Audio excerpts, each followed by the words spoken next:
Avant tout, j'aimerais donner tout mon soutien aux familles et aux amis des victimes de l'attentat de Nice. J'ai moi-même été touché par ce drame et je tiens réellement à ce que tout ça s'arrête. Courage à tous ceux qui ont été touchés par ça. You are not complex, I'm sorry, I am not impressed. Back on my bullshit again. I'm having way too much fun. I'm in a section with 7K monsters around me. I swear I can't only touch. Salut tout le monde, j'espère que vous allez bien, que vous passez une bonne journée ou une bonne soirée. Aujourd'hui on se retrouve pour une toute nouvelle vidéo et aujourd'hui je vais vous proposer les 10 plus grands snipers de l'histoire. Avant de commencer, je vous invite à partager cette vidéo et à lâcher un petit pouce bleu car ça me fait toujours plaisir. En tout cas, j'espère que ça vous plaira. Bonne vidéo. En numéro 1, on retrouve le soldat Thomas Plunkett, décédé en 1851. C'était un soldat irlandais dans un corps carabinier britannique. Ce qui le fit remarquer, c'est son tir impressionnant qui tua un général français, Auguste Marie-François Colbert. Au cours de la bataille de Cacabelos, lors de la retraite du fort Monrose en 1809, Plunkett, utilisant un fusil braqueur, tira sur le général français à une portée d'environ 600 mètres, ce qui était quand même énorme à l'époque. Étant donné l'inexactitude incroyable des fusils au début du 19e siècle, c'était soit un exploit impressionnant, soit un énorme coup de chance. Plunkett, ne voulant pas qu'on attribue ça à la bonne fortune, décida de retenter son coup. Il rechargea et s'en prit aux trompettes major qu'il tua également. Plunkett venait de prouver à tous qu'il maniait le fusil avec brio. En seconde place, voici le sergent Grace de la 4e infanterie de Géorgie. C'était le 9 mai 1864 quand le sergent Grace, tireur d'élite confédéré, réalisa ce qui est considéré comme un coup de feu incroyable à l'époque, et ce qui est certainement la plus ironique disparition de cible dans l'histoire. C'est au cours de la bataille de Spotsylvania que Grace utilisa son fusil britannique Whitehorse. Sa cible était le général John Sedgwick. La distance, 1 km, très loin pour l'époque. En troisième position, je vous présente Charles Mawhinney, alias Chuck, né en 1949. C'est un chasseur passionné comme un gosse. Il rejoint les Marines en 1967. Il a servi dans l'US Marine Corps pendant la guerre du Vietnam et détient le record pour le nombre de victoires confirmées pour un tireur d'élite de la Marine, supérieur à celle du légendaire marin sniper Adcock Carlos. En seulement 16 mois, il a tué 103 ennemis et 216 ont été répertoriés comme probables par l'armée, uniquement parce qu'il était trop risqué à l'époque de rechercher les corps pour les statistiques. Quand il a quitté la marine, il ne parla pas de son rôle pendant le conflit. Quelques collègues Marines connaissaient ses missions, sinon très peu de monde. Il fallut près de 20 ans avant que quelqu'un écrive en détail ses compétences de tireur d'élite. Numéro 4. Rob Furlong. Un peu plus récent cette fois, c'est l'histoire d'un ancien caporal des forces canadiennes.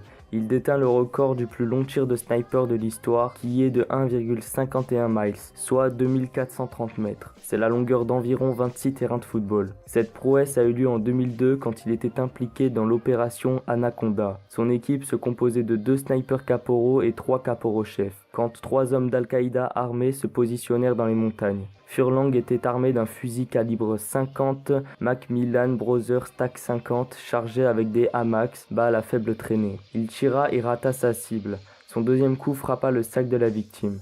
Il avait déjà tiré le troisième coup mortel cette fois, au moment où le deuxième touchait le sac.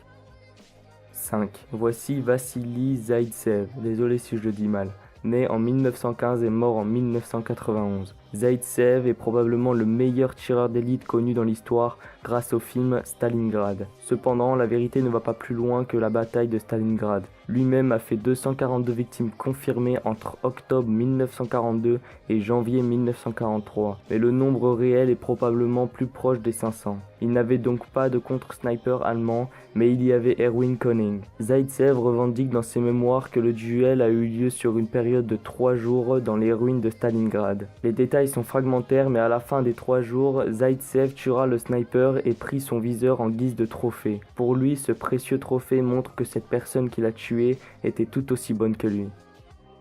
En 6ème place les amis, voici Lyudmila Pavlyuchenko, née en 1916 et morte en 1974.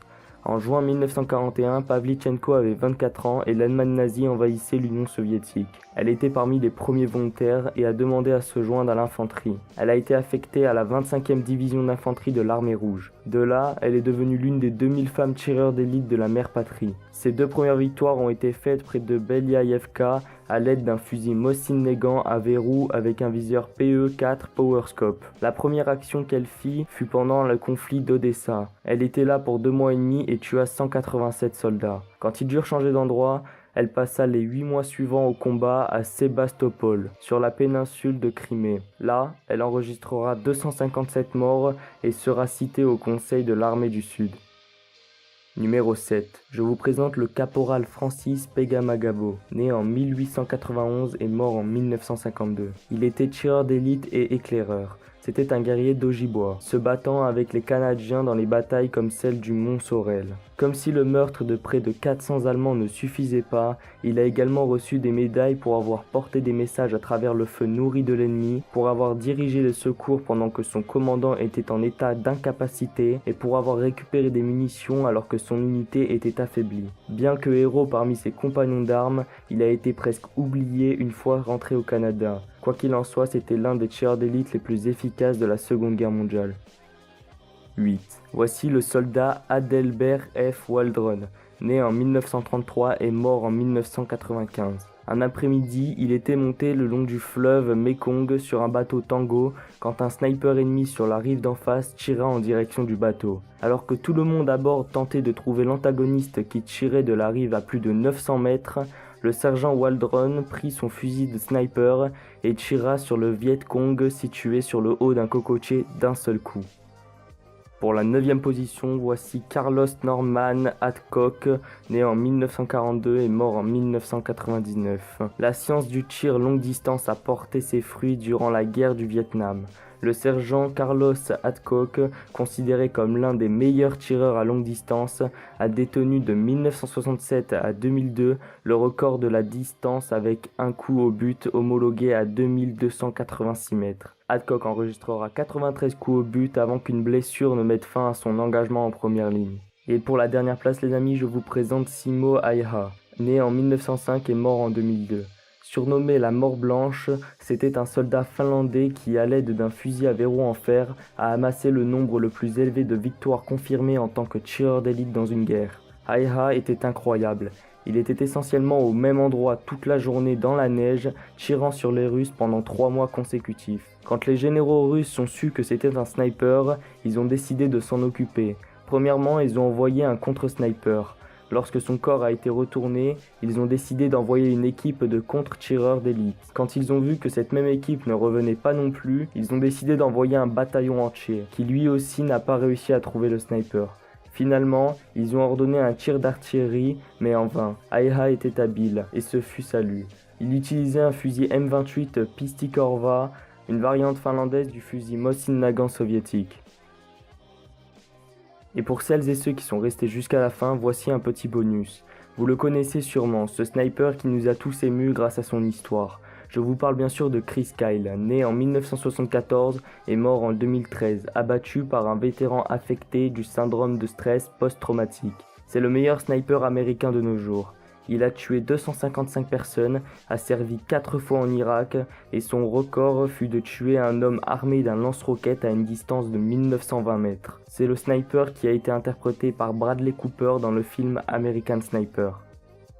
Sur ce les gens, c'est déjà la fin de cette vidéo, j'espère qu'elle vous aura plu et qu'elle vous aura appris quelques trucs. Je tiens quand même à dire que la guerre reste une chose stupide, que l'être humain n'est pas fait pour tuer ses frères. Encore une fois, tout mon soutien aux familles et aux amis des victimes. J'espère vous revoir très vite pour de prochaines vidéos. En attendant, portez-vous bien, c'était Stover, ciao.